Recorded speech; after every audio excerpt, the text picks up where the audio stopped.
Olá, eu sou Alexandre Faisal, médico ginecologista. Eu sou Rubens Borges, psicanalista, e eu gostaria de conversar com você hoje, Faisal, a respeito da atenção pré-menstrual, que é muito grande o número de mulheres que já chegam para uma consulta psicoterapêutica, para uma análise, né, se queixando, trazendo esse sintoma, né, que ela tem uma tensão pré-menstrual muito intensa, muito forte, que ela fica muito alterada, né, nos períodos antes da menstruação. Bem, Rubens, esse é um problema realmente importante, mas eu imagino que você esteja falando aqui de um grupo reduzido de pacientes. As estatísticas mostram que até 80% das mulheres podem ter sintomas leves no período pré-menstrual, mas a síndrome pré-menstrual, como popularmente ela é conhecida, grave, com sintomas importantes, que debilita a mulher, que dificulta o dia a dia da mulher, ela não deve atingir mais do que aí 5 a 10% das mulheres. Ainda assim é um número razoável de pessoas. Na verdade, assim, existem aquelas que chegam com queixas de sintomas muito intensos, né, irritabilidade, às vezes até depressão, angústia, né?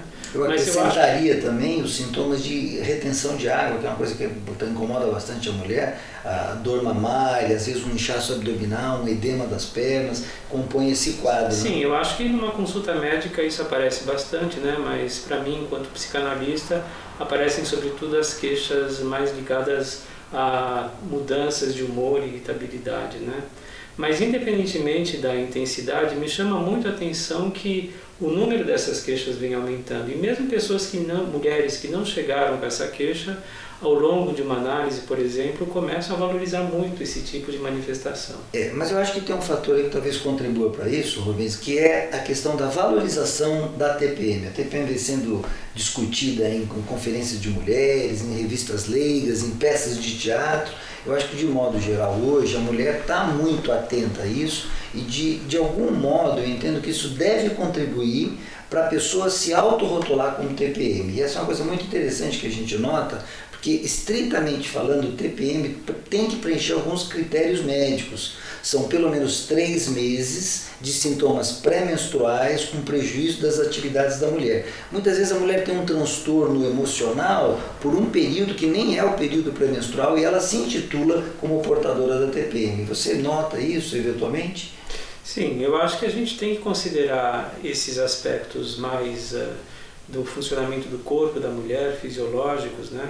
A gente tem que considerar que existe, sem dúvida, uma alteração hormonal nesse período pré-menstrual, mas eu acho que o que eu percebo bastante é que para algumas mulheres, e principalmente aquelas que estão na fase fértil, essa questão ela é particularmente perturbadora porque para muitas isso está relacionado ao significado da menstruação. Por exemplo, a constatação de que uma gravidez não aconteceu, e mesmo quando ela não está sendo desejada, eu acho que isso tem uma repercussão do significado de um projeto, mesmo que imaginário, que não se concretizou, né? Quer dizer, a menstruação é um filho, né, que deixou de acontecer, que não vai acontecer, mesmo quando ele não está sendo planejado. E dá para perceber com essas mulheres que existe sim um efeito que eu poderia dizer que é quase que uma perda, né? Uma perda imaginária, para algumas sentida com intensidade menor, mas que para muitas, né, isso aparece de uma maneira bastante marcante. Eu acho que isso que você está comentando é muito interessante, porque há autores que acreditam que a TPM é uma vulnerabilidade psicológica agravada por fatores biológicos. E talvez fosse correto dizer o contrário, uma vulnerabilidade biológica em função do período pré-menstrual, que é agravada por talvez questões psicológicas. Eu acho que esse verso e reverso da mesma moeda é uma visão muito interessante do problema. Eu acho que como todas as questões que a gente vem conversando, né, Alexandre, eu acho que essa questão da dimensão psicossomática, quando você tem várias portas de entrada para uma manifestação vivida pela pessoa, ou pela mulher particularmente, né, a gente constata exatamente isso, né? E isso tem implicação para o tratamento?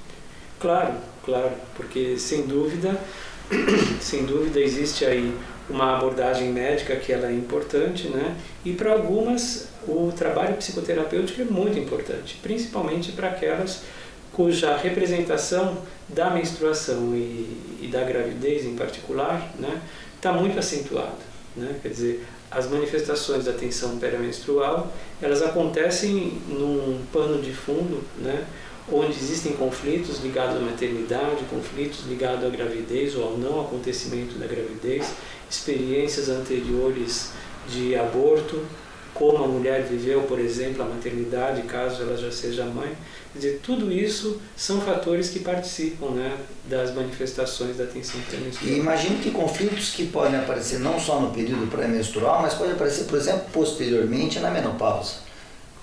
Como, por exemplo, alguns trabalhos mostram que mulheres que são muito sintomáticas em relação ao período pré-menstrual, elas também são muito sintomáticas em relação à menopausa. Talvez compondo aí um cenário que não é só biológico, mas é talvez psicossocial. Sim, eu acho que aí entra a questão da representação da maternidade para a mulher, né? Como a gente até já falou numa outra conversa, eu acho que a maneira como a mulher vive a possibilidade de ser mãe, ou o fato dela constatar que ela não está sendo no momento da menstruação, por exemplo, né, é um fator importante para a maneira como ela reage a esse acontecimento regular de grande parte da vida da mulher, né, da vida fértil da mulher.